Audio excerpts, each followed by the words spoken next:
currently here for the game 2 of the league.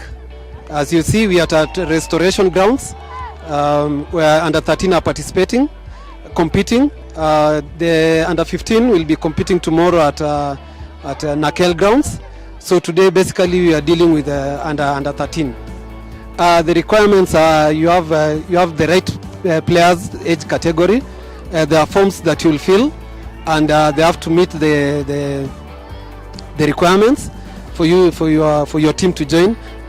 After the league, there will be progression. There will be the teams that will be promoted to county level.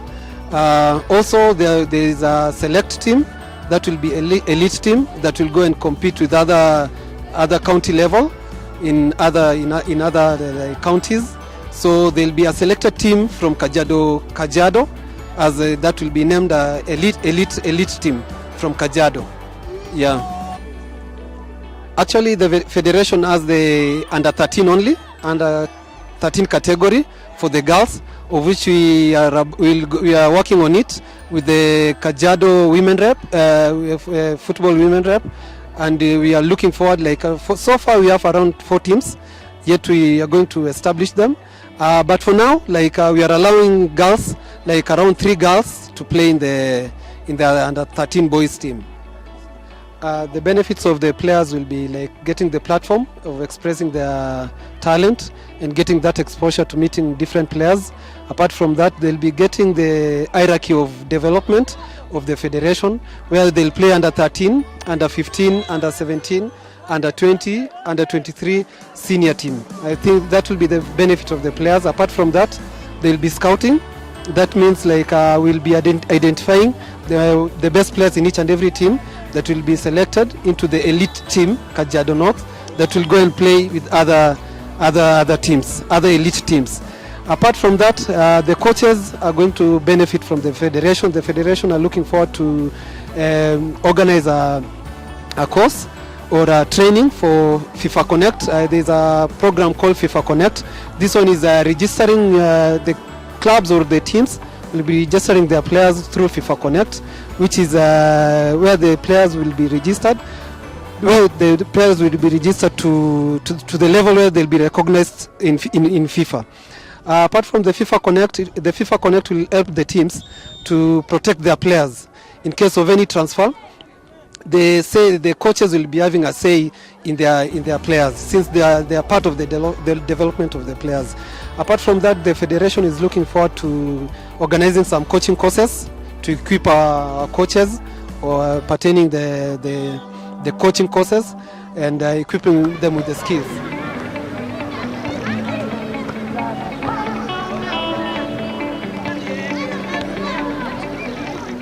I like playing with boys because they teach me more about football. I learn more through them. Nataka kuambia because team ni poa, wanaweza junga na team. All we can play together, but some are afraid. I don't know.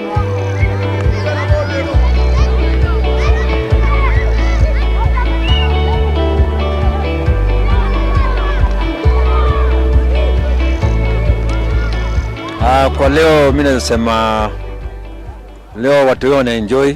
Hiyo kwanza kitu ya muhimu, kwanza ni watu wa enjoy. Ya pili ni watu waweze kucheza kwa ile kategori nafaa. Kidogo ile kitu tunataka kuhimiza sana ni mambo na age cheating.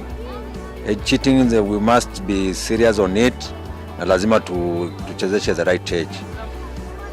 Kitu nasumbua ma academies, cause mimi unajua mimi ni mzoefu, nimekaa kwa industry ya ball for long na nimework na academies kubwa for quite some years. So kitu naweza sema ni challenge kubwa ni facilities. Hiyo ndo challenge kubwa, balls, playing equipments, goal post. Hizo ndo vitu zinasumbua ma academies sana, cause utapata most of the academies facilities inawasumbua. Yep. Kwa Twitter ni Rafsa Soccer Academy. Kwa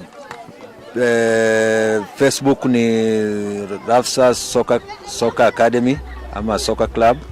Hapo ndo unaweza tupata cause training yetu si ufanya na KL from 8 to 10 every Saturday morning, na tuko free. Mtu yote mwenye anataka kutojoin tuko free kuja join, na hata kocha mtu yende fa.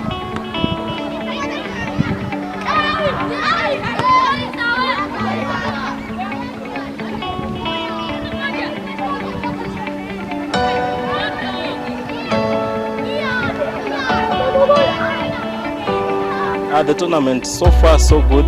We played our game week 1 last weekend and it was a very good experience, and coming here for the second weekend, seeing the teams coming up, it's a very good platform for us. Actually, it's a very good idea that the Football Fenya Federation are bringing to us, because it's something that it's nurturing children.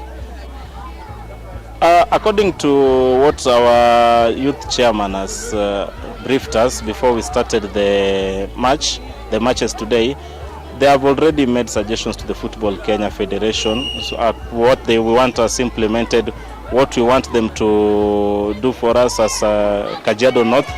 I think for now I wouldn't say we don't have support or we have support, because these are academies, and mostly youth academies, we tend to stand on our own according compared to the other senior teams. But being that they have brought this idea of now bringing into the picture the under 13 and the under 15, the young ones, I think from there we'll now start to see the things that they love to bring to us now. Yeah, if you have a kid who wants to join our soccer club, we are located in Ongata, Rongai, and we are mostly at Mayor Road in Ongata, Rongai, but we are looking to relocate to a much larger ground, so that we can be able to accommodate more kids. So we are located at Ongata, Rongai, and you can also find us on social media at Kingsford Soccer Club on Facebook, on Instagram and Twitter. You can also find us. You can also send us an email for maybe inquiries at kingsfordsc@gmail.com.